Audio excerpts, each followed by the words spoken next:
As instalacións do Club Malamía en Boiro son dende hai varias semanas un espazo protexido.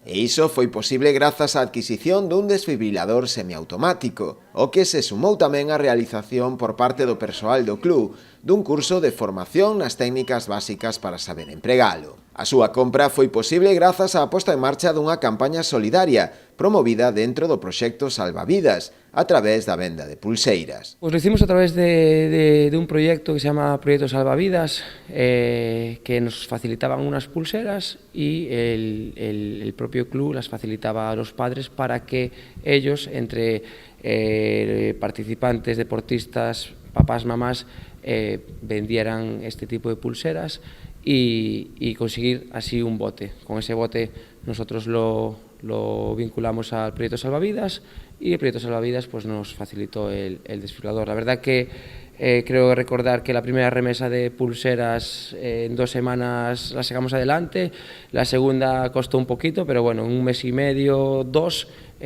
la cooperación de los padres fue fantástica y ahí también nos dimos cuenta de que teníamos un club fuerte en ese sentido de ayuda y que con el tema de la seguridad en el deporte. Dende o club entenden que dispoñer do desfibrilador converteos nun lugar máis seguro para todas aquelas persoas que a diario acoden ás instalacións. Para nosotros, como centro deportivo, lo más importante siempre es la seguridad. Trabajamos con niños, con adultos, con todas las edades y lo que prima siempre es la seguridad.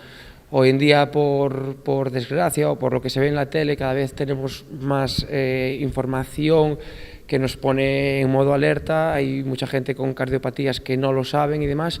Está muy conocido, se está dando a ver mucho la muerte súbita en deportistas y bueno, es algo que una herramienta, lo del desfibrilador en nuestro club, fundamental. Aínda así, agardan non ter que empregalo nunca. Mejor no usarlo. Nosotros siempre queremos usar todo el material que tengamos en el club a nuestro alcance, pero en este caso es una herramienta que queremos tenerla ahí a la vista de todo el mundo, pero mejor que ojalá que no se tenga que tocar nunca.